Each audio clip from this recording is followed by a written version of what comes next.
La Escuela Nacional de la Magistratura le da la más cordial bienvenida a esta actividad organizada para el día de hoy. Agradecemos a los presentes durante la actividad seguir y respetar las siguientes normas. Mantener su micrófono cerrado. No compartir pantalla. Colocar su nombre y apellido visible para el evento.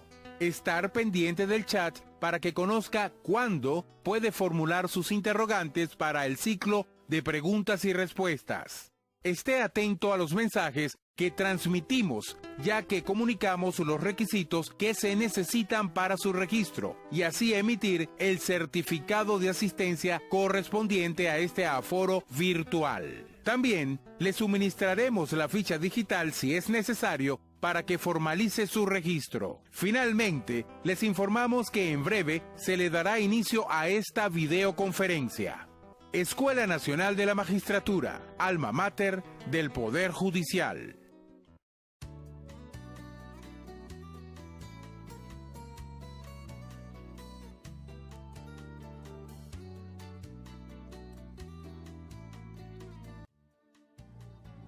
Sí, buenos días.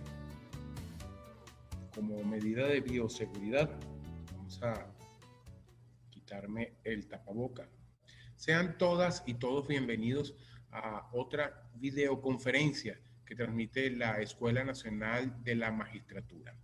En nombre del magistrado presidente del Tribunal Supremo de Justicia, doctor Michael José Moreno Pérez, y también el doctor Guillermo Blanco Vázquez, magistrado vicepresidente de la Sala Civil, la Sala de Casación Civil del Tribunal Supremo de Justicia, y los demás trabajadoras y trabajadores de la Escuela Nacional de la Magistratura del Poder Judicial, le damos la más grata bienvenida a esta videoconferencia en el día de hoy. Para iniciar, tenemos como ponente el doctor Marco Antonio Medina Salas, cual es magistrado integrante de la Sala Político-Administrativa del Tribunal Supremo de Justicia, y nos trae la ponencia hoy: aportes políticos, jurídicos y filosóficos para una lucha antidrogas con perspectiva democrática y social. Antes, conociendo un poco más de nuestro invitado, o sea, para saber más al respecto del doctor Medina Salas. Doctor Marco Antonio Medina Salas, magistrado de la Sala Político-Administrativa del Tribunal Supremo de Justicia. Abogado egresado de la Universidad Católica del Táchira, UCAT, en el año 1999. Ha realizado diversos posgrados en la Universidad del Zulia, Luz, donde obtuvo los títulos de Magister Scientiarum en Ciencias Penales y Criminológicas en 2004, Doctor en Ciencias Jurídicas en 2012 y postdoctorado en Derechos Humanos en 2013. En cuanto a su trayectoria profesional, el magistrado Marco Antonio Medina Salas se ha destacado en el desempeño de cargos como inspector jefe en la Inspectoría del Trabajo en el Estado Táchira en el año 2003, juez provisorio de la Corte de Apelaciones y presidente del Circuito Judicial Penal de la Circunscripción Judicial del Estado Táchira en el año 2011, abogado auxiliar 2, adscrito a la Sala de Casación Penal del Máximo Tribunal en el año 2012, juez de la Corte de Apelaciones de la Circunscripción Judicial del Estado Táchira en el mes de junio de 2014, juez rector y presidente del Circuito Judicial Penal desde mayo de 2015 hasta el 23 de diciembre de 2015, cuando fue elegido por la Asamblea Nacional magistrado integrante de la Sala Político-Administrativa del Tribunal Supremo de Justicia. En febrero de 2017 fue designado magistrado vicepresidente de la Sala Político-Administrativa e inspector general de tribunales, cargo que sigue desempeñando exitosamente. En el ámbito educativo, el magistrado Marco Antonio Medina Salas actualmente se desempeña como profesor de pregrado en la Universidad Santa María en Caracas. Se desempeñó como profesor de la Universidad Católica del Táchira con las cátedras de Criminología y Procedimientos Penales Especiales en los años 2013 y 2014. En la Universidad Bolivariana de Venezuela, ad honorem, en la especialización Gestión Judicial con la cátedra Procesos Especiales, Violencia de Género en el año 2014. En la Escuela Nacional de la Magistratura, en el programa de formación penal en 2012 y el programa de formación inicial para aspirantes a integrar los tribunales penales municipales. Unidades curriculares. Reforma del Código Orgánico Procesal Penal. Taller. Delitos electorales, recursos ordinarios y extraordinarios. Procedimiento para la jurisdicción penal municipal en 2012. La oralidad dentro del proceso penal venezolano en 2013. Universidad Nacional Experimental Politécnica de la Fuerza Armada Nacional Bolivariana, Núcleo Táchira, Maestría en Ciencias Jurídicas Militares, Cátedras Procesal Penal y Ministerio Público, desde el año 2006 hasta el 2008. Cabe señalar que ha realizado varias publicaciones, entre las cuales podemos citar La flagrancia en la nueva reforma del Código Orgánico Procesal Penal venezolano, 14 de noviembre de 2001. Artículo publicado en el volumen 30, número 3, julio-septiembre de 2002, del capítulo criminológico, Revista de las Disciplinas del Control Social. Consideraciones sobre la inconstitucionalidad del delito de enriquecimiento ilícito. Artículo publicado en el volumen 37, número 1, enero-marzo de 2009, capítulo criminológico, Revista de las Disciplinas del Control Social. La construcción de consensos políticos y sociales para el logro de la gobernabilidad en la sociedad plural venezolana. Artículo publicado en el volumen 18, número 2, mayo-agosto de 2011. Frónesis. Revista de Filosofía Jurídica, Social y Política. Principios axiológicos del juez o jueza penal con perspectiva de género en el Estado democrático y social de derecho y de justicia. Artículo publicado en la colección Memorias. Primera Jornada Nacional en Materia de Defensa Integral para la Mujer. Caracas, 25 y 26 de junio de 2012. Ministerio Público.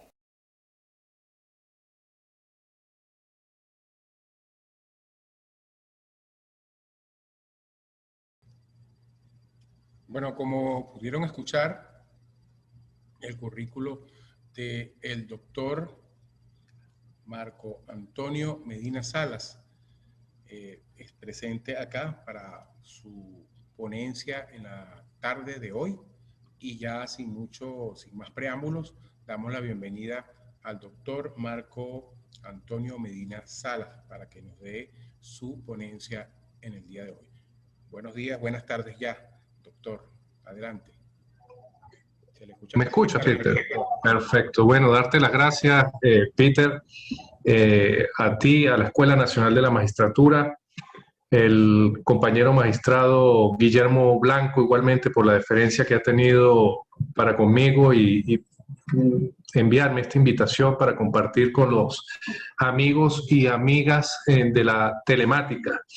Por supuesto, al presidente del Tribunal Supremo de Justicia, el magistrado Michael José Moreno Pérez, presidente igualmente de la Sala de Casación Penal, que me permite participar en estos procesos de formación y educación continua.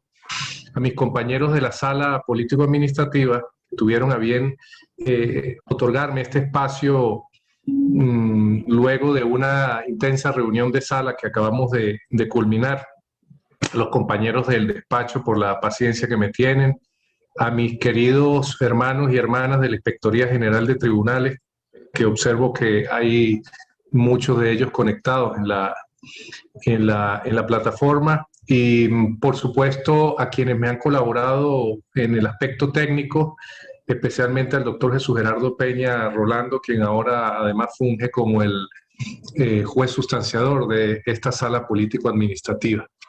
En fin, y a todos y a todas quienes se pudieron conectar en la plataforma, esperando que sea de utilidad esta, más que una conferencia, conversación, un diálogo, un compartir de algunas experiencias y algunas notas que podamos aportar a la lucha antidrogas en Venezuela.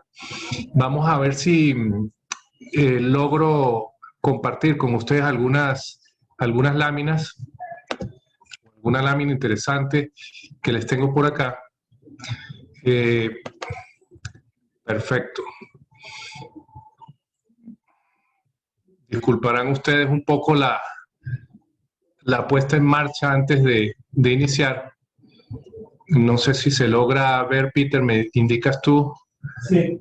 Sí, doctor. Perfecto. Se está viendo. Perfecto. Bien, bueno, fíjense algo. Las drogas, un tema bastante complejo, un tema lleno de misticidad, un tema lleno de tabúes, un tema que hay que tratar con mucho tacto, porque es un tema que ha recorrido el mundo latinoamericano, especialmente durante ya 4 o 5 décadas. He tratado de compartir con ustedes algunos tópicos, algunas visiones que están precisamente en la lámina que traigo a colación, desde el punto de vista político, desde el punto de vista jurídico y desde el punto de vista filosófico. Yo quisiera poner en cuenta a los compañeros y compañeras que en este momento se encuentran en la plataforma y otros que verán seguramente la grabación, sobre el aspecto jurídico. Y quienes me conocen saben que me voy a alejar un poco del elemento simplista, exegético y normativo, porque considero que un tema tan complejo y además un tema tan humano tiene que ir más allá de la simple norma.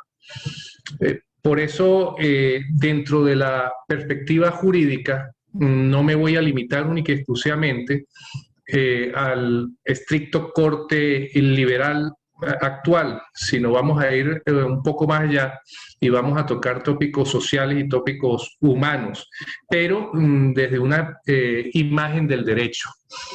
Por eso quizás cuando conversamos de reformas o conversamos de elementos normativos que conformen la política pública en materia de drogas, es esencial, es primordial iniciar por la norma madre, y a lo mejor suene trillado, pero es que la norma madre es la que va a trazar y va a transversalizar los elementos básicos para una adecuada elaboración de las políticas públicas en materia de sustancias psicotrópicas prohibidas. Fíjate que ya nosotros debemos iniciar con el análisis del artículo 2 para tener una perspectiva y un contexto importante de lo que vamos a tocar. El artículo 2 de la Constitución de la República Bolivariana de Venezuela.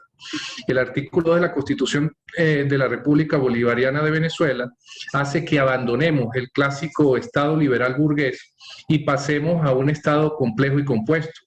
Abandonamos el Estado simplista, monocéntrico, trazado en la Constitución del año 1961, es decir, el Estado monocéntrico de derecho, y pasamos a obtener un Estado complejo y compuesto, complejo con 4 instrumentos, 4 elementos, 4 herramientas importantes.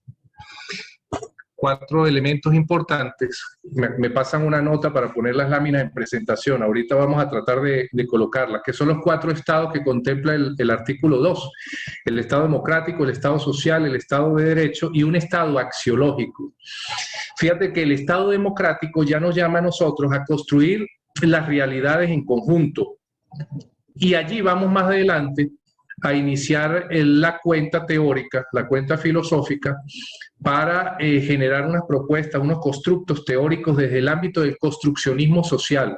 Cuando nosotros manejamos el Estado democrático, estamos generando un control colectivo sobre políticas de Estado, una construcción colectiva, la construcción colectiva y social de teoremas, pero además haciendo análisis crítico de lo que teníamos, de lo que hemos tenido y de lo que se ha manejado durante estas décadas en materia de drogas y que se venía manejando a lo largo de la historia, no solo venezolana, sino latinoamericana o del mundo occidental,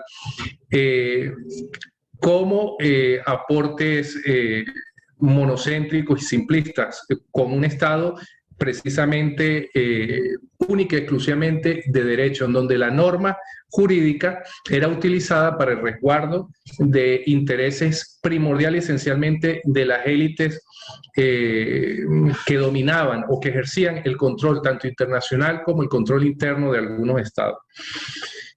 Por eso es que es tan relevante el análisis crítico, el análisis complejo y el análisis compuesto de estos principios básicos fundamentales del texto constitucional venezolano para entrar de lleno a lo que serían los aportes a una política con una perspectiva distinta a la liberal en materia de drogas. Fíjense que el artículo 2 de la Constitución de la República Bolivariana de Venezuela establece que nos constituimos en un Estado democrático y social de derecho y de justicia, que propugna como valores superiores de su ordenamiento jurídico y de su actuación la vida, y dentro de la vida está el derecho a la salud, muy acorde con lo que vamos a plantear en materia de drogas. La libertad, la justicia como elemento axiológico base en la lucha antidrogas, la solidaridad, la democracia como elemento de construcción social de teoremas para una adecuada formulación de políticas de Estado, la responsabilidad social y en general, algo muy importante, la preeminencia de los derechos humanos.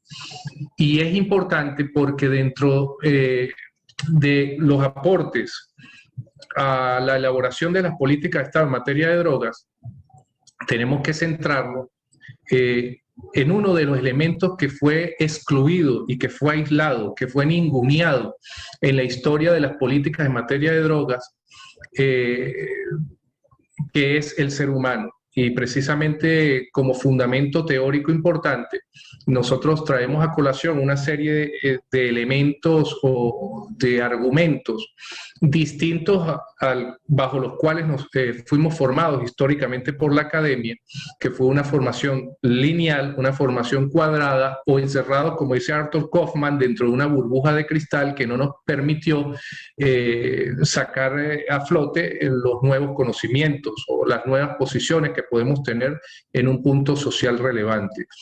Dentro de estos elementos teóricos excluimos como punto primordial o central para la solución de las controversias el elemento simple y llanamente normativo, para pasar a que se transversalice lo más importante de las situaciones problemáticas que se puedan plantear o conflictivas, que es a final de cuentas el ser humano como el centro de atención, el resguardo y la protección esencial y fundamental de cualquier política de Estado en materia de drogas. Por eso es importante el artículo 2 y resaltar y exaltar la preeminencia de los derechos humanos, la ética en el manejo de las políticas de Estado y el pluralismo político. Pero fíjense que además el artículo 3 de la Constitución de la República Bolivariana de Venezuela establece que el Estado tiene como fines esenciales la defensa y el desarrollo de la persona y el respeto a su dignidad. Veremos como un aporte y un centro importante de afluencias teóricas en cualquier reforma que se pretenda acometer, y aprovechando precisamente la retoma de la institucionalidad dentro del poder electoral en Venezuela, con una nueva Asamblea Nacional, que, como hemos venido observando de una manera adecuada y comprometida con el desarrollo patrio, ha venido ya elaborando una serie de instrumentos legislativos, de instrumentos normativos, que realmente hacen pensar que se está cumpliendo un trabajo a cabalidad. Y dentro de ese elemento, el proceso clave es precisamente centrar el trabajo en el respeto y el desarrollo de la persona, del ciudadano y la ciudadana, con exclusión de una exégesis y un normativismo puro.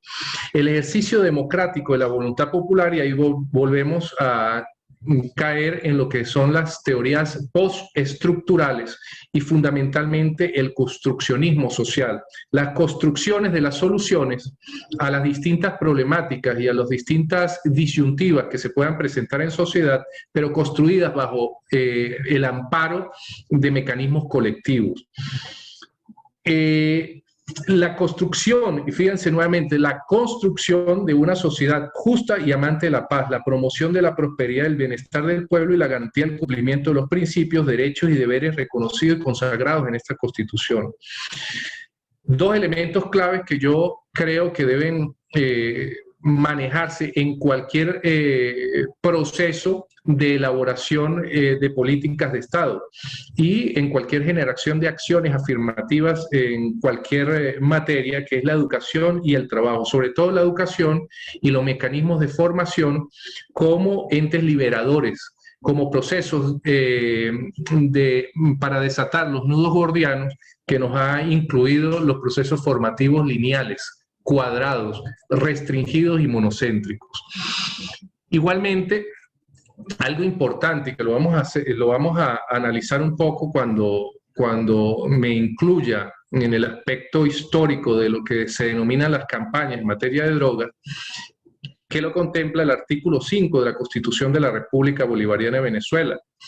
Y esto es la soberanía, que primeramente reside de manera inexorable en el pueblo y quien la ejerce a través de los mecanismos establecidos en la Constitución de la República Bolivariana de Venezuela. Pero el respeto al elemento soberanía resulta primordial en la lucha antidrogas actual, y más cuando a lo largo de la historia ha sido utilizada las campañas contra las drogas para penetrar y generar un control internacional en contra de algunos estados con modelos políticos distintos a quienes pretenden emitir las directrices en materia de control de drogas. Y el artículo 6, el gobierno de la República Bolivariana de Venezuela y las entidades políticas que lo componen es y será siempre democrático, construcciones sociales consensuadas y participativo. Participativo porque en cualquier proceso de elaboración social de políticas de Estado se tienen que incluir a aquellos sectores que habían sido históricamente aislados de la toma de decisiones fundamentales del Estado. En materia de drogas es importante lo que está haciendo precisamente, aprovecho para felicitar a la comisión que está trabajando el proyecto de reforma a la Ley Orgánica de Drogas.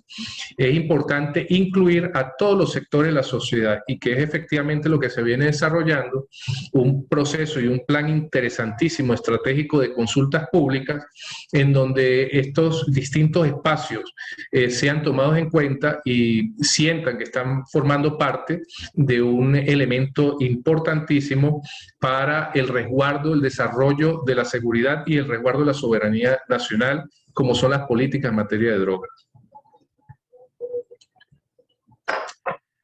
Bueno, quería comenzar bajo esta visión, porque es una visión que deconstruye los elementos normativos simplistas. Les decía que nosotros fuimos formados bajo unas herramientas académicas que nos introducen o paralizan en la formulación paradigmática y nos introducen en la burbuja kaufmaniana, en la burbuja de Arthur Kaufman, que nos impide generar opiniones y conocimientos, nos impide traer a colación la teoría de Jean-André Arnaud, la teoría policéntrica, en donde cada uno tiene opiniones distintas y disímiles sobre un punto a tratar de resolver por parte del derecho. Bueno, derribamos con estas nociones en parte nuestro proceso formativo, pero además estamos derribando la noción que tenemos de elaborar políticas de Estado, instrumentos normativos, darle contenido al ordenamiento jurídico y tomar decisiones jurisdiccionales y decisiones judiciales basados en el Estado liberal burgués, en el Estado simplista normativo, exegético, que contemplaba la Constitución del año 1961. Y pasamos a formular decisiones complejas, a conceptualizar nuestras decisiones para que sean tomadas en consideración por quienes elaboran las políticas de Estado y por quienes elaboran los instrumentos normativos, decisiones complejas y compuestas con un sustento, con un piso en los principios fundamentales de la Constitución de la República Bolivariana de Venezuela, pero esencial y fundamentalmente con sustento en el Estado democrático, social, de derecho y de justicia. De allí vamos a partir una elaboración de propuestas antidrogas con un sustento y con una perspectiva democrática de construcción en conjunto, de participación de todos los sectores que habían sido excluidos de la toma de decisiones fundamentales durante años y que permitan una adecuación de la mejor manera a el conglomerado social, perspectiva democrática y social. ¿Esto por qué? Durante años se generaron las denominadas campañas contra las drogas, pero eran campañas que fueron marcadas por una directriz internacional, emanadas fundamental y esencialmente por el gobierno de los Estados Unidos, y eran las llamadas campañas internacionales contra las drogas. Quiero poner aquí o hacer un énfasis en que afortunadamente la República Bolivariana de Venezuela rompió las cadenas a finales del año 99 y comienzos del año 2000, rompió las cadenas del control internacional ejercido a través de estas campañas, cuyas directrices, estas campañas internacionales, cuyas directrices habían sido marcadas por el gobierno de los Estados Unidos de América. Y voy a hacer un pequeño recuento histórico de lo que se denominan las campañas, y yo trato de marcarlas en tres etapas. Una etapa de lo que fueron las campañas contra las drogas de los años 70 del siglo pasado, 1970, 1979, 1980. Una segunda etapa que fue la etapa de los años 80 del siglo pasado. Fundamentalmente a Venezuela la toca en los años 82, 83 y 84. Y una campaña en contra de las drogas internacionalizada, que además ha sido coetánea con una campaña en contra de nuestra nación, en contra del país, en contra de Venezuela, recientemente instaurada y que en la actualidad sirve además de base para un proceso de guerra difusa, un proceso de penetración además ideológica con la búsqueda de legitimar cualquier actuación internacional y legitimar proclamas autoritarias sancionatorias en contra del país. Entonces, fíjense que son tres campañas importantes que hay que conocerlas, porque no podemos generar políticas públicas con nuestra realidad actual sin conocer qué fue lo que pasó en años anteriores.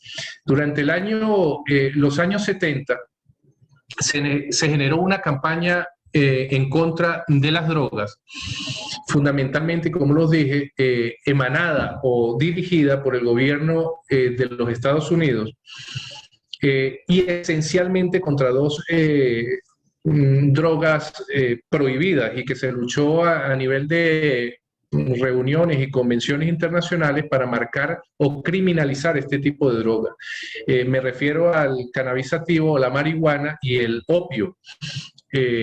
Fundamentalmente generado en el Oriente Lejano y motivado al apego, a la asociación de estereotipos o la utilización de estereotipos, en donde se manejaba el mecanismo droga asociada a subversión y droga asociada a contestación o a movimientos contestatarios.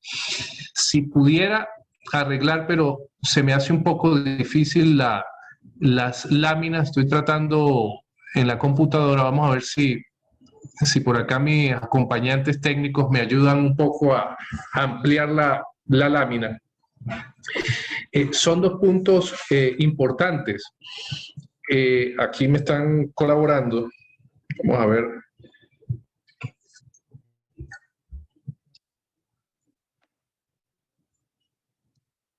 Vamos a ver si lo logramos para que vean un poco cómo se dividió o cómo hemos dividido nosotros lo que son las campañas.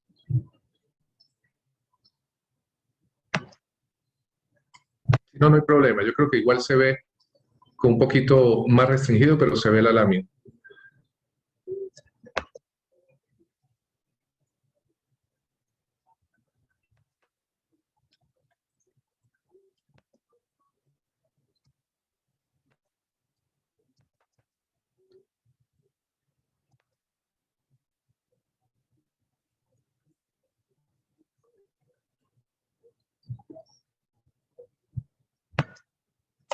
Listo, no importa, vamos, pero se me desapareció aquí mi gente. Bueno, me ven igual, ¿verdad? Efectivamente, doctor, lo estamos escuchando, lo estamos viendo. Perfecto. Bueno, fíjense, entonces se genera una asociación en cuanto a la utilización de estereotipos, droga subversión y droga movimientos contestatarios, y que permitió la distinción entre ciudadanos, ciudadanos buenos y ciudadanos malos, igual a nivel macro entre estados buenos y estados malos. Y esto se hace fundamentalmente para generar el control sobre estos movimientos que se oponían en los años 70 a las políticas belicistas del gobierno de los Estados Unidos. Quizás para los más jóvenes, durante esos años 70, a comienzos de los 70, se estaban generando ya los vestigios, las secuelas de la guerra de Corea, que se dio en los años 50, en los años 60, con bastantes dificultades económicas para el gobierno de los Estados Unidos, y que además provocó y generó la producción de políticas internacionales bélicas, y sustentó, le dio piso a la famosa o a la llamada guerra de Vietnam, que generó la oposición interna con el inicio de movimientos efervescentes y movimientos que generaron una respuesta bastante dura y bastante sólida en lo interno con el gobierno de los Estados Unidos, y en lo internacional, a pesar del bloqueo comunicacional.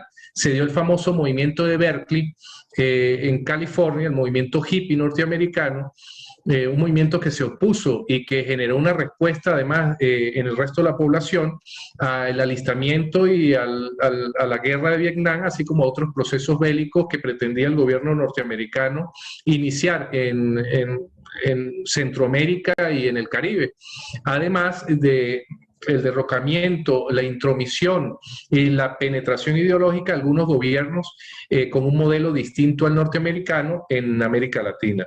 Este movimiento provocó una asociación inmediata de las políticas o la campaña en materia de drogas, asociando el consumo, la distribución y el tráfico de la marihuana con el movimiento de Berkeley, pero además dándole el remoquete de estados narcocomplacientes, pero además de estados que se prestaban a la oposición radical de estos movimientos internos de los Estados Unidos, incluso llegando a manifestar que eran gobiernos que financiaban a los movimientos contestatarios de los Estados Unidos, como algunos movimientos de corte social en Centroamérica, el Caribe y en Sudamérica, en donde se gestó el cambio de gobierno en el sur, fundamentalmente en Chile, con el gobierno de Salvador Allende, posteriormente derrocado con una intervención claramente marcada por del gobierno de los Estados Unidos, y luego comprobado y corroborado a través de algunos documentos desclasificados por el gobierno norteamericano. De la misma manera,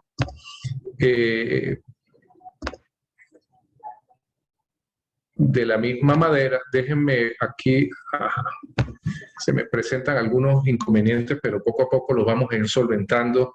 Eso es producto quizás de la novatada telemática, pero lo interesante es que vamos avanzando. Si me pueden poner la... Bueno, se asociaba entonces estos estereotipos, perfecto. Estos estereotipos entonces lo asociábamos con la denominación drogas, países de corte social, países de izquierda, gobiernos de izquierda, y movimientos sociales contestatarios de izquierda. Luego se da o se genera la campaña de los años 80, la campaña que toca, en los años 70 igualmente Venezuela tuvo una relación importante con estas con estas campañas, con la campaña de los años 70, porque fue centro de atención de reuniones importantes en materia académica, de investigación en el área criminológica. Y ya luego en los años 80 se genera una nueva campaña contra las drogas, una campaña internacional contra las drogas, generada igualmente o que tiene su origen en el gobierno de los Estados Unidos bajo la administración de Ronald Reagan, y ya fundamentalmente atendiendo un problema de consumo interno bastante fuerte, bastante elevado, ya con drogas de distinto procesamiento, mayor elaboración y mayor comercialización. Estamos hablando esencialmente de lo que es la cocaína. Se inicia este proceso de lucha internacional, campaña internacional, y siempre lo voy a poner entre comillas, campaña internacional contra las drogas, que igualmente sirvió para desestabilizar gobiernos en América Latina y en el Caribe, pero además para asociarlos a los estereotipos internacionales, a los estigmas y a las etiquetas internacionales trazadas por el gobierno norteamericano y que se dirigían esencialmente a algunos gobiernos que se oponían al modelo económico planteado por el gobierno de los Estados Unidos. En este caso, hay una intervención novedosa que es la intervención bancaria, utilización de secretos bancarios y además la negación de créditos internacionales con las consecuentes sanciones y bloqueos a la cual ya nosotros hemos estado acostumbrados y nos hemos venido manejando de una manera que nos ha permitido que nuestro país sea un centro de atención en los actuales momentos. En los años 80, esencialmente se marcaron dos países de América Latina y fueron estereotipados como países narcocomplacientes, y me refiero a Cuba y me refiero a Nicaragua, que vivían procesos interesantísimos de revolución, pero además de respeto a su soberanía y con una presión internacional, porque las directrices eran emanadas no solamente con penetración en cuanto a los ordenamientos jurídicos, sino también utilizando países que eran utilizados para generar un tipo de presión. En el caso de Nicaragua, el famoso Grupo de Contadora, algo similar a lo que ha sucedido en los actuales momentos con Venezuela y el famoso Grupo de Lima. En el caso del Grupo de Contadora, ejerció presión política para la búsqueda de un cambio de gobierno en Nicaragua durante los años 80 y comienzo de los años 90, pero además se atacó a movimientos revolucionarios, movimientos sociales, asociándolos con el tráfico de drogas y asociándolos con la producción de drogas.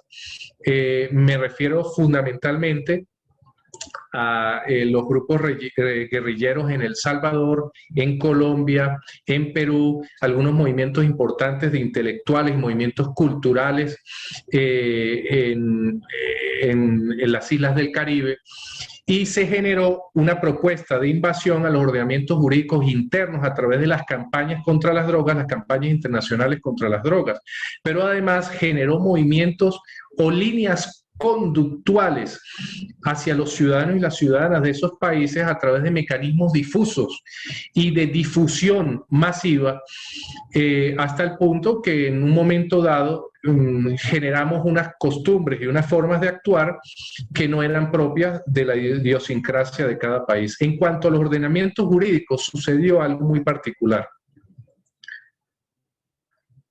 y que es precisamente lo que debemos evitar en los actuales momentos si queremos elaborar una política pública en materia de drogas o una lucha antidrogas con una perspectiva totalmente distinta a la perspectiva liberal, a la liberal económica, a la liberal burguesa. Y es que en esos años 80 se generó se generó una propuesta de ordenamiento único en materia de drogas, violando las diferencias que habían entre los distintos países, generando una disminución, una minimización de la idiosincrasia y las formas particulares de tratar la situación referente a las drogas. Muy a pesar de que países que utilizaban la hoja de coca para o por situaciones espirituales, medicinales, ancestrales, propias de cada país, como el caso de Bolivia y el caso de Ecuador, que eran utilizadas, en el caso ecuatoriano fue muy famosa la medicina alternativa, la medicina natural de los años 80, con sustento en plantas y productos que daba la Pachamama, incluida la hoja de coca. Y en Bolivia, que incluso ha tenido una lucha histórica para que sea reconocida la hoja de coca como un elemento ancestral boliviano de nuestros compatriotas indígenas en la Organización de las Naciones Unidas. Sin embargo, se instauró y se estableció por gobiernos de corte neoliberal que hacían un seguimiento desmesurado a las políticas internacionales en materia de lucha contra las drogas trazadas por el gobierno de los Estados Unidos, un elemento sustantivo y adjetivo similar como un proceso sancionatorio bastante fuerte en cuanto al centro de atención de la problemática de drogas, que es el ser humano. Pero además esos mismos elementos que no respetaban ni siquiera los principios básicos de nuestros pueblos ancestrales fueron pasados o fueron transferidos desde el punto de vista normativo a gobiernos que sí, o países que sí procesaban la hoja de coca para convertirlas en cocaína y que además fueron los principales productores y los principales países que generaron el tráfico de las drogas en América Latina, y estoy hablando de Colombia y Perú. Y la misma legislación era aplicada durante los años 80 en países que servían de puerto para extraer la mercancía, el comercio, para generar la comercialización del tráfico de estupefacientes, fundamentalmente de la cocaína, como eran Venezuela y eran las islas del Caribe. Una legislación que era fundamentalmente incluso más suave que los países que se nutrían de los procesos, o más fuerte que los países que se nutrían de los procesos generados en América Latina, que eran a final de cuentas los países en donde se promovía el consumo para mantener opacado o disminuido los movimientos contestatarios y los movimientos de respuesta ante las políticas de dominación mundial en las grandes potencias. Háblese Estados Unidos y háblese Europa. ¿Qué pasó allí? Una legislación uniforme sin respetar las diferencias idiosincráticas en cada uno de los países que conforman la región, lo que trajo como secuela una serie de injusticias, un congestionamiento bárbaro en nuestros centros de detención, con además procesos o normas, ordenamientos adjetivos totalmente vetustos, totalmente de antaño, que provocaban un gran retardo judicial con la consecuente violación permanente de los derechos humanos y los derechos fundamentales de las personas. Pero dentro de estas líneas de acción, además, se generó nuevamente el proceso de estereotipación, el proceso de etiquetado y el proceso internacional de sanciones internacionales en contra de quienes se oponían al modelo de dominación de las grandes potencias. Fundamental y esencialmente en América Latina, como los dije, Cuba, Nicaragua y las islas del Caribe, que tenían un corte socialista en su modelo de gobierno, trayendo como consecuencia en algunos casos el derrocamiento, la invasión norteamericana, como el caso de Granada, y el consecuente derrocamiento de Andy Bishop y su posterior asesinato, pero además el proceso de bloqueo con la ley Helms-Burton en Cuba, con un afianzamiento de las sanciones y el cambio de gobierno en Nicaragua para pasar a un régimen autoritario, entre comillas, democrático, pero que resguarda los intereses del gobierno de los Estados Unidos y que fue el resultado de la presión internacional ejercida por el grupo de Contadora en Centroamérica. Igualmente, el aplacamiento de los movimientos subversivos, movimientos de izquierda que habían evolucionado y que generaron ciertos cambios sociales en algunos países de Centroamérica y América del Sur. Esto generó el peligroso surgimiento de un nuevo orden económico y político. Estoy hablando de gobiernos que fueron sostenidos por la industria de la droga, que además se convirtió no en un proceso de simple mercancía, sino en un mecanismo organizacional de supermercancía, que se empezó a comercializar con muchísima libertad, por supuesto con políticas gubernamentales en los países de América Latina y con elementos normativos débiles y que promovían la comercialización, porque se sostenían gobiernos económicamente hablando a través de los procesos de distribución y de comercialización de la droga. Pero además surgieron lo que se denominaron las economías alternativas en América Latina. Y surgió que países que tenían dificultades económicas en algunas situaciones, se lograron mantener a través de estas economías alternativas. Y nosotros tenemos un claro ejemplo, porque lo tenemos al lado, que es el caso colombiano, en donde en el año 1982 surgió una famosa política de libertad fiscal para todos los capitales que ingresaron a Colombia, generando ganancias en cuanto a la economía ficticia o fantasma de entre 5.000 y 8.000 millones de dólares producto de la droga, cuando el gobierno colombiano de manera global interna generaba algo parecido a los 2.000 millones de dólares. Entonces fíjense cómo eran economías que se sostenían y cómo a través de estos ejercicios fiscales de libertad plena se generó un proceso de blanqueo de dinero producto de las drogas y legitimación de capitales como no se ha visto en ningún otro país en América Latina. Hablaba hace poco con compañeros magistrados y conversábamos trayendo un poco como ejemplo algunas situaciones ilustres deportivas que en Colombia durante esos años dorados de la droga, los años 80 y los años 90, comienzo de los 90, bueno, incluso se generaron grandes contrataciones a nivel de equipos de fútbol, logrando incluso coronarse campeones a niveles internacionales con unos salarios impagables en cualquier país de América Latina, pero que Colombia los podía pagar.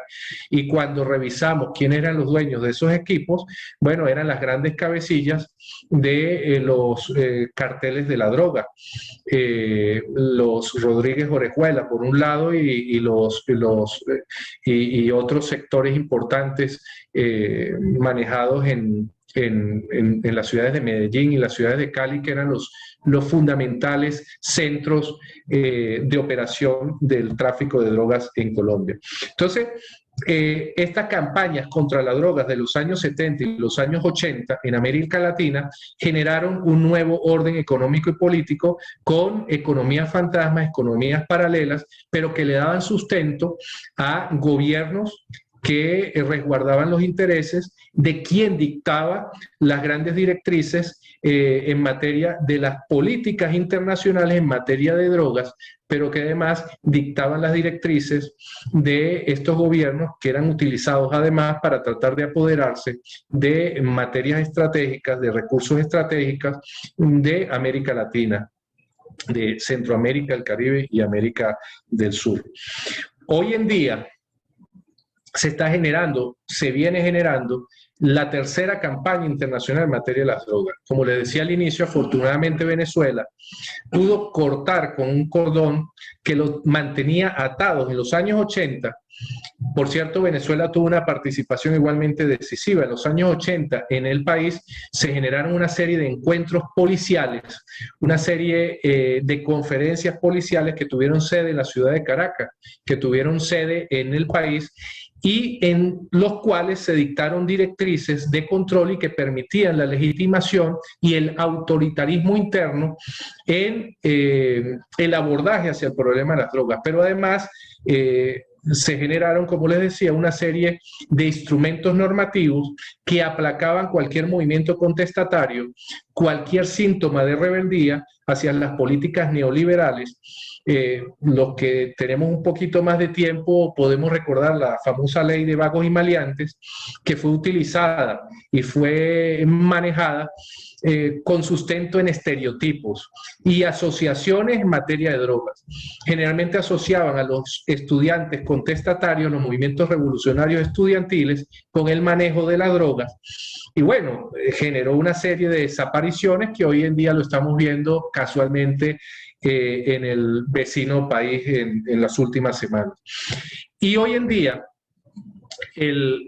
la campaña internacional en materia de las drogas, les decía que afortunadamente Venezuela cortó, expulsando incluso del país a principios de los años 2000 y finales del año 99 a organizaciones internacionales y organizaciones de los Estados Unidos que hacían presencia en territorio venezolano y que además generaban control interno sobre las políticas públicas en materia de drogas en Venezuela, sobre quiénes participaban y a quiénes se les consultaba la forma de abordar la problemática de la droga.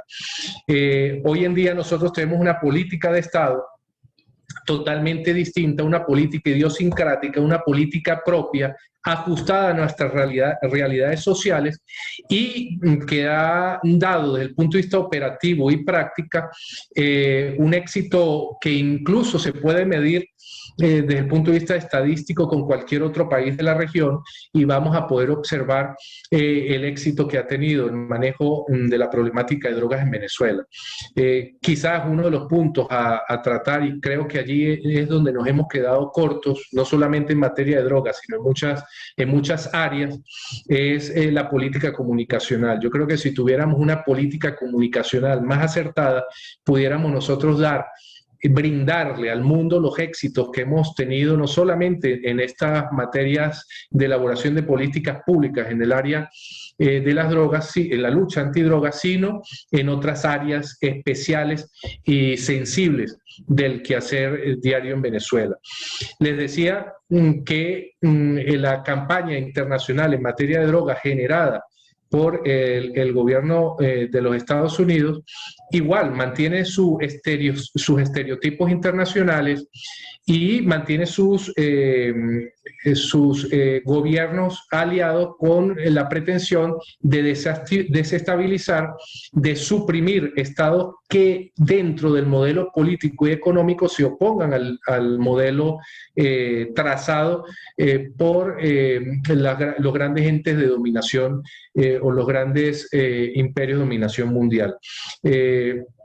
En Venezuela estamos sometidos en la actualidad a una guerra difusa, con una penetración desde el punto de vista intelectual, al cual tenemos nosotros que prestarle muchísima atención, y que en materia de drogas ha sido esencial y ha sido fundamental para acercarse un poco al resguardo de los intereses que quieren las grandes potencias. Nosotros hemos sido y la academia ha sido muy responsable de ello, porque hemos sido alienados y dominados bajo dos mecanismos importantes. Nosotros debemos manejarlo en el primer orden desde los llamados mecanismos de raíz hebreo-cristiana, por las doctrinas criminológicas,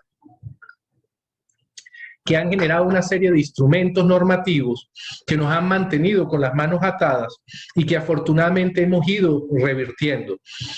Un ejemplo clásico de ello, y quizás no voy a ahondar mucho en este punto, pero es necesario tocarlo, es el Código Penal venezolano. Nosotros tenemos un Código Penal sanardeliano, que trajimos desde Italia, una Italia totalmente disminuida por los rasgos eclesiásticos de la época, y que fue asumido además por una Venezuela en el año 1889, igualmente dominado por esos rasgos eclesiásticos que generaron unos patrones, unos modelos de conducta adecuados a los mecanismos normativos, y que todavía vemos hoy en nuestro Código Penal actual, que afortunadamente está siendo abordado para la reforma, delitos o conductas tipificadas que encierran la solución en el buen orden de la familia y las buenas costumbres. Igualmente teníamos códigos importados, un código adjetivo con figuras totalmente traídas del extranjero, amparados en un código modelo para América Latina, un código orgánico procesal penal que tenía figuras para el juzgamiento como los jurados de clara raíz angloamericana, y como el escabinado, que tiene un surgimiento, una matriz de nacimiento de raíz germánica, totalmente alejado de lo que es la realidad venezolana, y que afortunadamente surge una reforma donde se suprime, que nos permite dinamizar un poco más los procesos, la solución de los conflictos desde el punto de vista adjetivo, y que sin embargo requiere todavía revisiones para adecuar al dinamismo actual y las realidades actuales venezolanas. Entonces, fíjense cómo a través de este mecanismo nosotros fuimos guiados conductualmente, pero además los mecanismos de raíz posmodernista neoliberal. Y cuando nosotros hablamos del neoliberalismo, estamos hablando del excesivo consumo. Y los mecanismos de difusión utilizados han sido, por supuesto, los medios de comunicación social. Medios de comunicación que nos han trazado modelos o patrones de conducta y modelos o patrones de visión. ¿Cómo tiene que ser el ser humano para tener un estatus importante en sociedad? ¿Cómo tiene que ser el hombre y cómo tiene que ser la mujer? El hombre, según los medios de comunicación, tiene que tener pertenencias, tiene que adquirir bienes para tener un rol social fundamental, y la mujer tiene que tener un cuerpo adecuado a los estándares comunicacionales para tener un rol social apto. ¿Cómo logramos eso? Lo logramos de cualquier manera y bajo cualquier forma, incluso cayendo en el mundo de las drogas. Eso incluye mecanismos de dominación y mecanismos de control, que tenemos que buscar la forma a través de elementos liberadores para tratar de salir de ese embrollo, de ese enredo, de ese encierro en el que nos ha incluido estos mecanismos de control y de dominación internacional que han pasado o que han traspasado nuestras fronteras en lo interno. Por eso yo digo que estamos sometidos permanentemente a una guerra difusa, y que han utilizado elementos vecinos para hacer la traspolación de todos los problemas a un país que no teníamos, o que en la actualidad hemos sido transculturizados con algunas conductas que no son propias del venezolano. Y aquí entra en juego un papel fundamental del operador de la norma. El operador de la norma tiene que liberarse, tiene que generar el famoso yo libertario de la teoría libertaria, el yo libertario Michel Foucault, y traer a colación también para la liberación en el momento de decidir, o en el momento incluso de elaborar normativos, de instrumentos normativos, los legisladores venezolanos, de los procesos mnemotécnicos zaffaronianos de Raúl Eugenio Zaffaroni, que nos decía, bueno, fíjate, tú tienes que evaluar o develar y superar aquellos que nos ha sido dado como única verdad. Y a Venezuela y al resto de América Latina, pero ya bajo este punto me estoy centrando en nuestro ordenamiento jurídico interno y en nuestras formas de elaborar elementos normativos y políticas de Estado. Tenemos que develar primero lo que nos fue dado como única verdad, que eran las directrices emanadas de los poderosos dominantes como lucha internacional en materia de drogas. Afortunadamente les dije a finales del siglo pasado y comienzos del siglo XXI, Venezuela rompió cadenas, logrando expulsar incluso agentes externos que hacían vida en Venezuela para el control en materia de drogas. Pero además tenemos que superarlo y lo hemos venido haciendo con una generación de políticas de Estado en materia de drogas novedosas, idiosincráticas, propias, culturalmente adecuado al país. Pero además, dice Zaffaroni, tenemos que evaluar las estructuras desiguales de poder. Y eso lo tienen que hacer cada uno de los operadores normativos, pero también cada uno de los ejecutores de las políticas de Estado y de los que formulan las políticas de Estado, de nuestros legisladores, de quienes están planteando la reforma de la Ley Orgánica de Drogas. Evaluar las estructuras desiguales de poder. No es posible que se sancione de una manera desmesurada y todavía de manera liberal burguesa al principal afectado o la principal afectada por la problemática de drogas, que termina siendo el consumidor mediato o el consumidor inmediato. Y tenemos entonces procesos que analizar dentro del estamento relativo a las drogas para disminuir la carga y el peso de violencia por parte del Estado hacia las personas que se vean sometidas a esta problemática. Evaluar estructuras desiguales de poder. Estamos penando y estamos sancionando de la misma manera a las cabecillas de las organizaciones criminales en materia de drogas. Estamos generando las políticas adecuadas en cuanto al manejo de los bienes en materia de política de drogas, o mantenemos las soluciones neoliberales del pasado. Esos son elementos importantes que se tienen que analizar y se tienen que pensar para la reforma de la Ley Orgánica de Drogas, que por cierto ya fue aprobada en primera discusión de una manera maravillosa por nuestros compatriotas que hacen vida en la Asamblea Nacional venezolana. Y como tercer punto a evaluar, dice Raúl Eugenio Zaffaroni, está en la evaluación de las políticas internacionales y de los ordenamientos internacionales que adquirimos como modelos en lo interno para generar o desarrollarlos sin tener en cuenta nuestras realidades propias, nuestras costumbres, nuestra cultura y nuestra idiosincrasia. Esos son tres elementos claves que nosotros tenemos que utilizar para liberarnos, para generar el yo libertario y execrar cualquier vestigio de dominación internacional en la lucha antidrogas. Se ha pretendido a nivel internacional darle legitimación y autoritarismo a las acciones internacionales en contra del país, en contra de Venezuela. ¿Por qué? Porque Venezuela está generando una política de Estado antidrogas distintas a las directrices emanadas por los países que pretenden dominar el escenario en esta materia.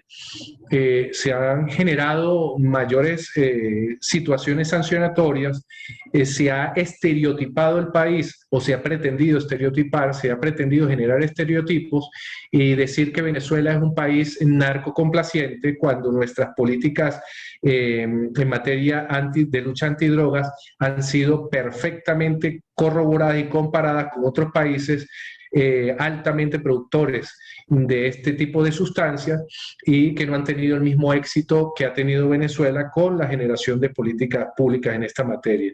Pero se ha pretendido también un bloqueo interesante en materia crediticio internacional, lo que ha generado que Venezuela tenga que buscar alternativas para cumplir con los pagos internacionales y, por supuesto, una presión internacional parecida al grupo de Contadora de los años 80 en Centroamérica, y ahora tenemos un grupo de Lima que ha pretendido ejercer presión y afortunadamente sus últimos pasos los ha venido llevando al fracaso constante.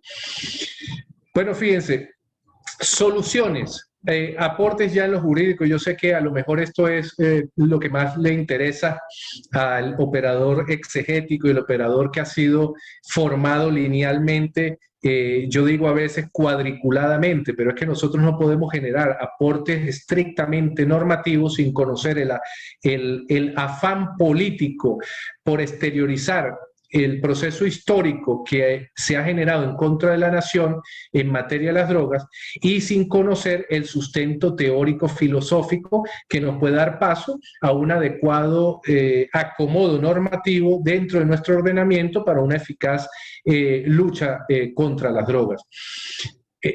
Quise mencionar dos herramientas postestructuralistas, esencialmente las teorías del yo libertario, las teorías fulconianas, como uno de los exponentes del construccionismo social, pero además, desde la perspectiva del análisis crítico, quise traer a colación la teoría de la acción comunicativa de Jürgen Habermas, porque tanto los compañeros que están sentados en una mesa interesantísima, trabajando la reforma del proyecto de la Ley Orgánica de Drogas, o el proyecto de reforma a la Ley Orgánica de Drogas, como nuestros jueces y juezas, nuestros fiscales y fiscalas, nuestros inspectores e inspectoras, en fin, los operadores y las operadoras de la norma, tienen que entender que cualquier construcción de soluciones a las problemáticas, en este caso la problemática de las drogas, tiene que pasar por un diálogo permanente, transversalizado con la palabra respeto. Este diálogo va a generar aportes teóricos, constructos teóricos, iniciativas, propuestas a través de una consulta interesante que ya se viene desarrollando a través de la Asamblea Nacional en materia de drogas. Y analizando de manera crítica los instrumentos normativos que han sido utilizados para abordar el problema de las drogas en Venezuela. Verificar, lo primero que hay que hacer es si vamos a contar con instrumentos normativos de corte neoliberal o si vamos a insertarnos en el artículo 2 de la Constitución de la República Bolivariana de Venezuela y vamos a instaurar un ordenamiento jurídico en materia de drogas con un corte social y humanista, en donde el centro de atención sea el ser humano, la persona, el respeto a la dignidad del ser humano. Por este motivo, creo que los compañeros que vayamos a hacer vida en cualquier proceso de reforma, tenemos que, como decía Zaffaroni, poner en juego las estructuras desiguales de poder y verificar quién es el verdaderamente perjudicado, quiénes son los más afectados con la problemática, con el flagelo de las drogas. El consumidor, y el consumidor no solamente el consumidor inmediato, sino el consumidor mediato. En Venezuela ha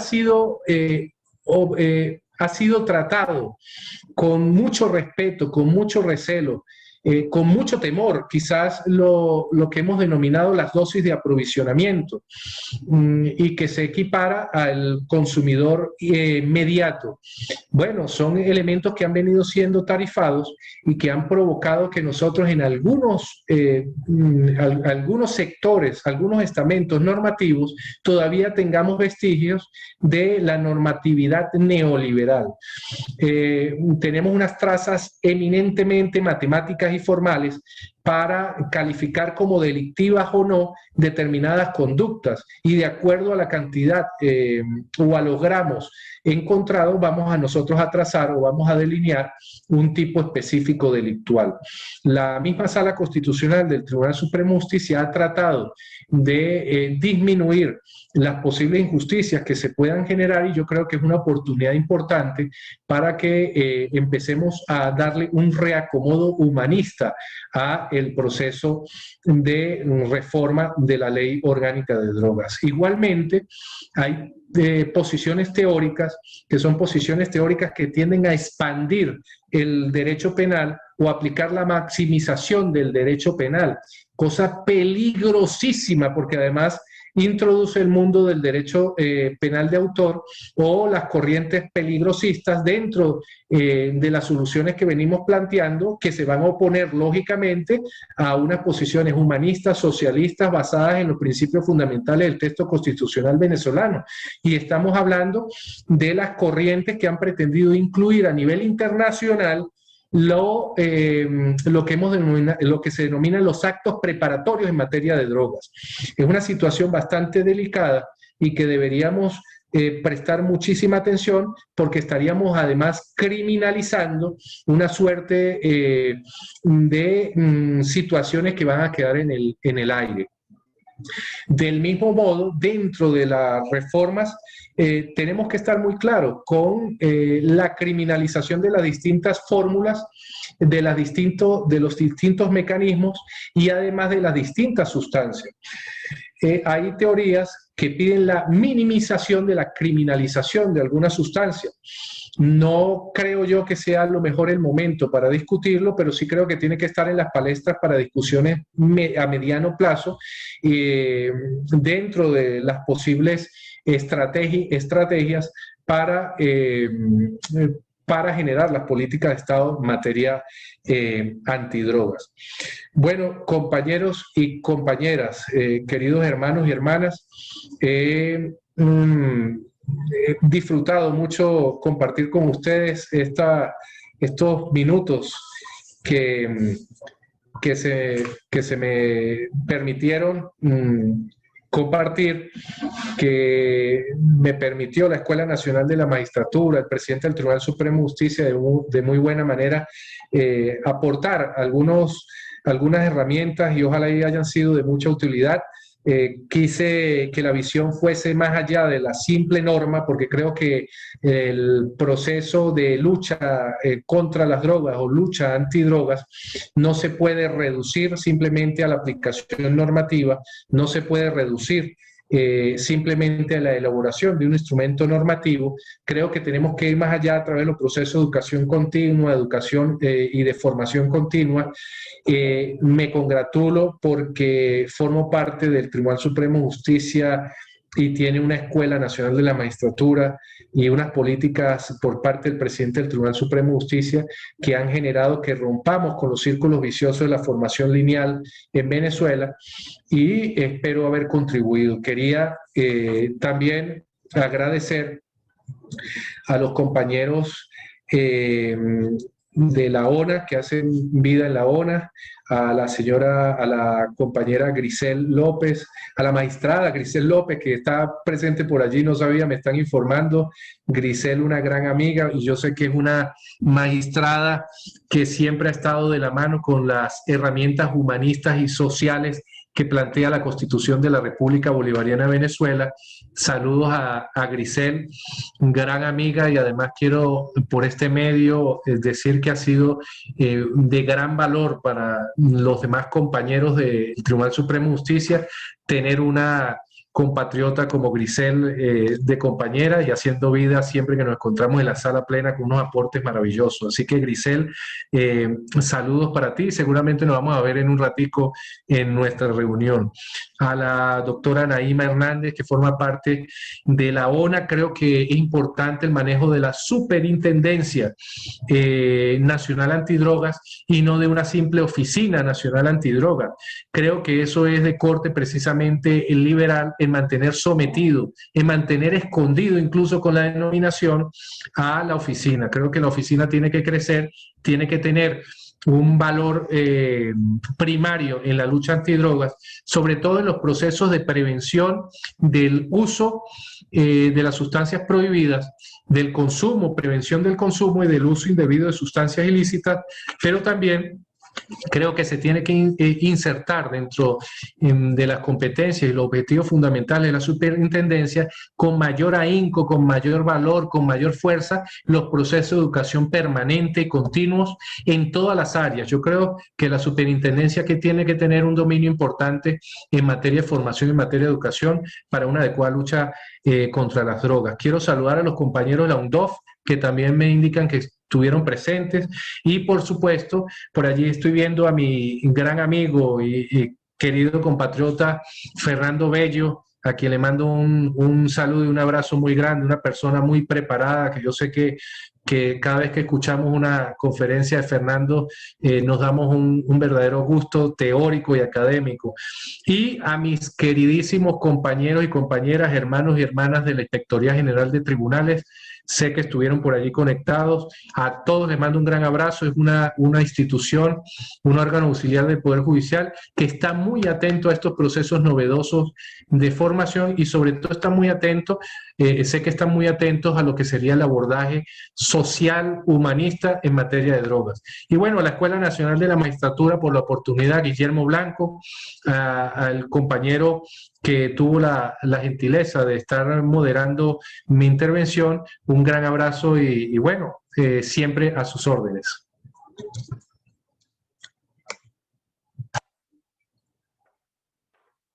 Quedo a disposición de ustedes.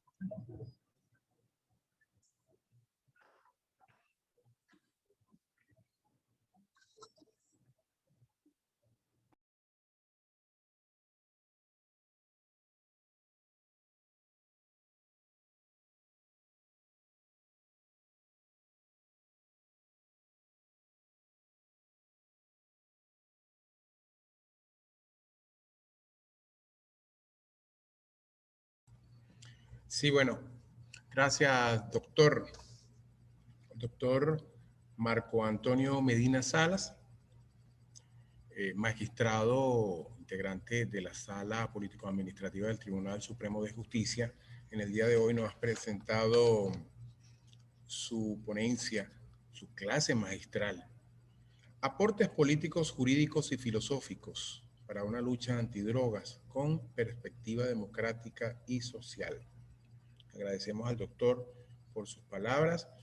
Bueno, revisando acá el chat, mientras que usted daba su presentación, no he conseguido exactamente una pregunta en concreto, sino mayormente ha sido la de saludos que se están realizando por parte de todos los participantes, a los cuales agradecemos también su presencia. Pero por acá tenemos, buenas tardes, estimados participantes. Esto lo escribe la doctora Damaris Mujica. Ella es la secretaria general de la Escuela Nacional de la Magistratura, como siempre dando las informaciones pertinentes a todos los participantes en esta videoconferencia. Ella escribió en el chat: buenas tardes, estimados participantes, les recordamos cuidar su seguridad en las redes y no colocar en este chat datos personales. Confirme su asistencia en el correo ENM, las iniciales de Escuela Nacional de la Magistratura, ENM.CSECREG,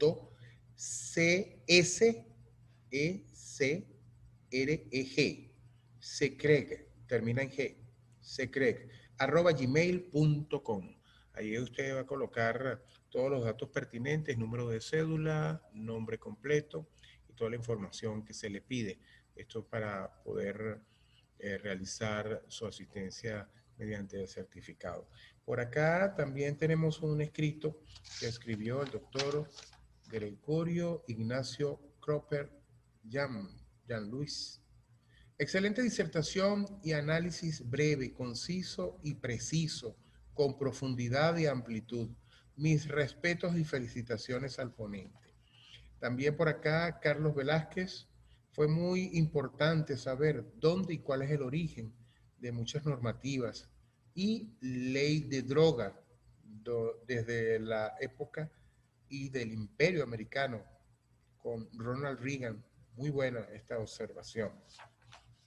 Por acá también nos escribe que el doctor Medina Salas lo mencionó, está con nosotros presente, siempre está presente en nuestras videoconferencias, como es el doctor Fernando Bello, que nos escribió acá.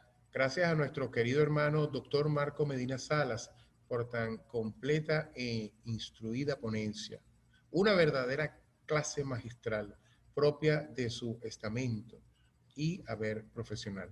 Extensivo nuestro agradecimiento a nuestra muy ilustre Escuela Nacional de la Magistratura por su destacada e innovadora programación académica, siempre a la vanguardia. Bueno, vamos a continuar acá rápidamente, revisar, fue lo que tomé nota, pero aquí hay una de la doctora Lesbia Ferrer. Doctor, dice lo siguiente: buenas tardes, excelente disertación, doctor, felicitaciones, doctor Medina. Como manera de aporte, considero que el gobierno venezolano ha hecho esfuerzos de forma frontal al tráfico de drogas. Ello se evidencia de las incautaciones y destrucción de pistas clandestinas, pero Venezuela ha sido asediada con una campaña internacional librada por los Estados Unidos y países aliados que afectan nuestra imagen internacional en materia de antidrogas. Considero urgente la reforma de la ley antidrogas que establezca los mecanismos que permitan las políticas en resguardo de los ataques imperialistas que atentan con nuestra soberanía, acompañado de las políticas educativas para la lucha antidrogas. Saludos, doctora Lesbia Ferrer, Estado Barinas. También, saludos por acá a abogado Gerardo Bolívar. ¿Qué fortaleza jurídica tenemos para hacer frente a la situación de carácter bélico que sucede en el estado Apure, donde se han detenido líderes del narcotráfico internacional? Si usted en algún momento quiere realizar algún comentario, doctor, indíqueme y yo le puede dejar el micrófono abierto y puede ingresar, hablar también, interrumpirme para que dé su comentario. Ya estoy revisando acá, más que todo comentarios extensos, pero no hay una pregunta en concreto a esta hora. Bueno, no, agradecerle a los compañeros y compañeras que hicieron esos comentarios. Me siento muy complacido que haya gustado algunos aportes, que es mi contribución a la lucha antidrogas. Yo creo que efectivamente, como decía la doctora Lesbia, Venezuela ha hecho unos esfuerzos muy grandes, maravillosos en luchar contra el flagelo. Tenemos lamentablemente un país vecino que ha generado durante años una propuesta de comercialización del tráfico de estas sustancias, que los ha sostenido económicamente y que ha pretendido vulnerar la soberanía nacional, siendo utilizado por las grandes potencias para tratar de penetrar nuestra patria y hacer uso de nuestros recursos estratégicos. Lo estamos observando con las situaciones que se vienen presentando a nivel de frontera, y además tenemos un espacio geopolítico y geoestratégico de primer orden. Colombia, lo decía, no solamente en los años 80, en el año 2015 y 2016, la misma DEA desarrolló un estudio, un análisis donde se ha incrementado el consumo de la droga interna en los Estados Unidos, y que viene siendo manejada su distribución en lo interno por los carteles de la droga mexicanos y por las pandillas norteamericanas. Pero el tráfico es desde el vecino país, lo que le ha generado una economía paralela que se sustenta y que se ha incrementado casi entre los 10.000 y los 15.000 millones de dólares.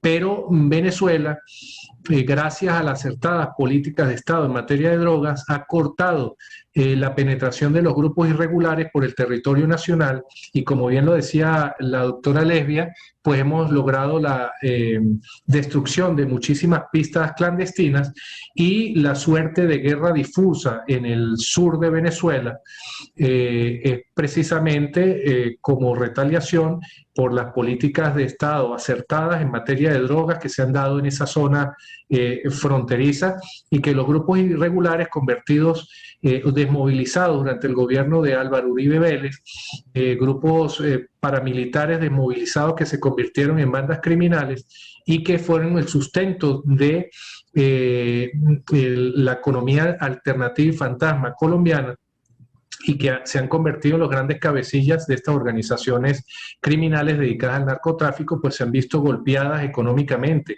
incluso por las políticas económicas que se han manejado en materia de gasolina, porque ustedes saben que la gasolina venezolana era extraída del territorio fundamentalmente para procesar el comercio o la cocaína para luego ser distribuida en los países consumidores, que han pretendido trazar líneas y directrices a Venezuela, y Venezuela lógicamente ya formuló y generó una política propia en materia de drogas, sustentada, como lo decía, en los principios fundamentales básicos constitucionalmente establecidos. Y efectivamente la Asamblea Nacional está haciendo un trabajo interesantísimo en materia de reforma. Me consta, y lo más importante es lo que les decía, está siendo además consultada a nivel nacional, o situación que no se presentaba en los anteriores años y bajo las anteriores denominaciones legislativas, y que en la actualidad estamos generando una política de consulta, insertando en la producción legislativa a espacios nacionales que históricamente no habían sido tomados en cuenta para la formulación de las políticas de Estado. Y estoy hablando de compañeros y compañeras estudiantes que, muy al contrario de ser tomados en cuenta, eran estigmatizados y eran estereotipados como delincuentes, como lo dije anteriormente, asociados a las drogas para tratar de apartarlos de la toma de decisiones fundamentales, compañeros trabajadores, obreros y obreras.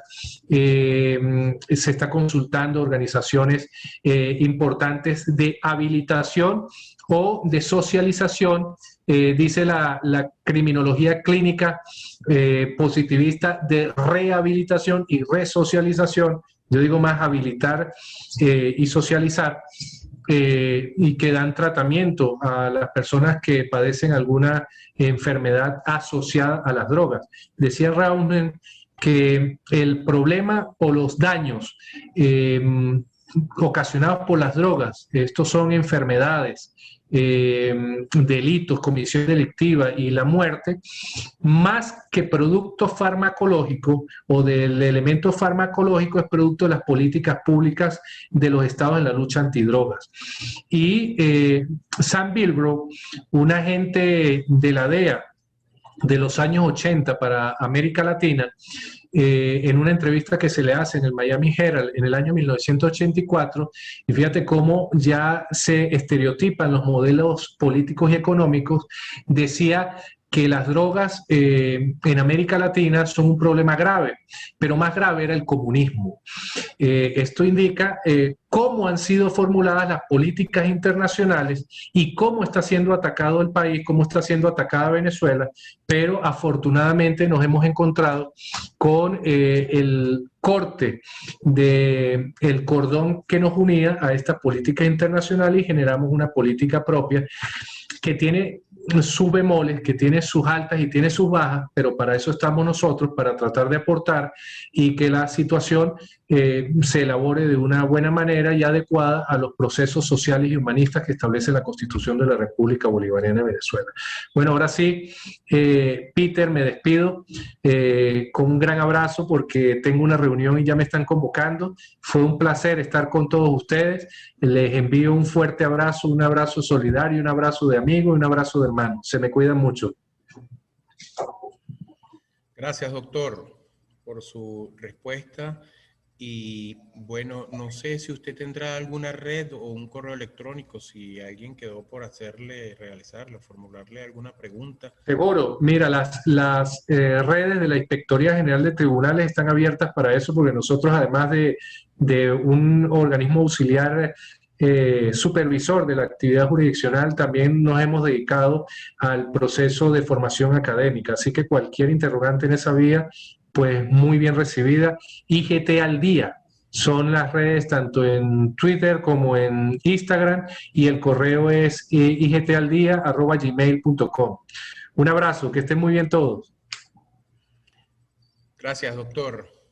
Bueno, ya escuchamos las palabras finales también de esta ponencia por parte del doctor Marco Antonio Medina Salas, magistrado o integrante de la Sala Político-Administrativa del Tribunal Supremo de Justicia, que nos presentó en el día de hoy aportes políticos, jurídicos y filosóficos para una lucha antidroga con perspectiva democrática y social. Bueno, ya finalizando esta videoconferencia el día de hoy, les voy a pedir un momentico acá, un previo, mientras que modifico esto acá.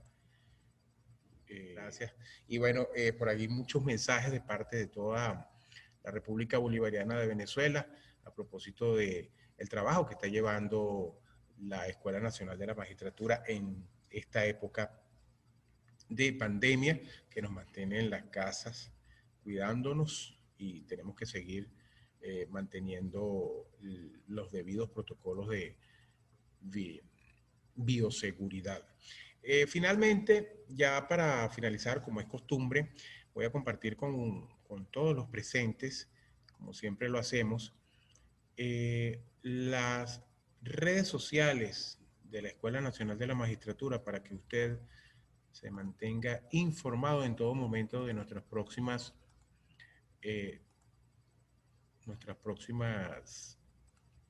videoconferencias y actividades que se están realizando. Por acá, bueno, ya pasamos el ciclo importante para usted. Si no completó el formulario, puede tramitar a través de este registro, el certificado de asistencia, para consignar los siguientes requisitos. Ahí el nombre y apellido, número de cédula, número telefónico, dirección de correo electrónico, pero eso lo puede realizar a través del correo enm.secreg@gmail.com. El secreg es que Secretaría, Secretaría General, enm.secreg@gmail.com. Allí pueden mandar estos datos, nombre y apellido, número de cédula, también el número telefónico y el correo electrónico para que puedan tramitarse el certificado de asistencia. Igualmente, la Escuela Nacional de la Magistratura, sus redes sociales, @enm_RBV, como puede visualizar, Escuela Nacional de la Magistratura, _República Bolivariana de Venezuela. También en Instagram, @ENM Venezuela. Y para Facebook y YouTube, tenemos Escuela Nacional de la Magistratura, alma mater del Poder Judicial. Pueden seguir nuestras redes sociales. Continúan los saludos, gracias a la doctora Lesbia Ferrer, que manda también saludos. Y bueno, por acá, muchas gracias por su presencia y su atención. Les esperamos en la próxima videoconferencia. Infórmese a través de nuestras redes sociales y así, gracias en nombre del magistrado presidente del Tribunal Supremo de Justicia, doctor Michael José Moreno Pérez, también el doctor Guillermo Blanco Vázquez, magistrado vicepresidente de la Sala de Casación Civil del Tribunal Supremo de Justicia, también el licenciado Medina, la licenciada Giseli Extraño, Verónica Gómez, nuestra compañera Lourdes Tanguaripano, nuestra secretaria general Damaris Mujica y este servidor Peter Carrión. Les damos las gracias por haber estado acá acompañándonos en esta importante disertación el día de hoy que nos dio el magistrado Medina Salas. También agradecemos la colaboración y la compañía de todos los participantes y el doctor Jesús Gerardo Peña, que también estuvo presente por acá. Sin más, recordándole medidas de bioseguridad, a cuidarse, y será hasta la próxima videoconferencia cuando estaremos con ustedes. Muchas gracias y hasta la próxima videoconferencia. Hasta luego, gracias. Escuela Nacional de la Magistratura, alma mater del Poder Judicial.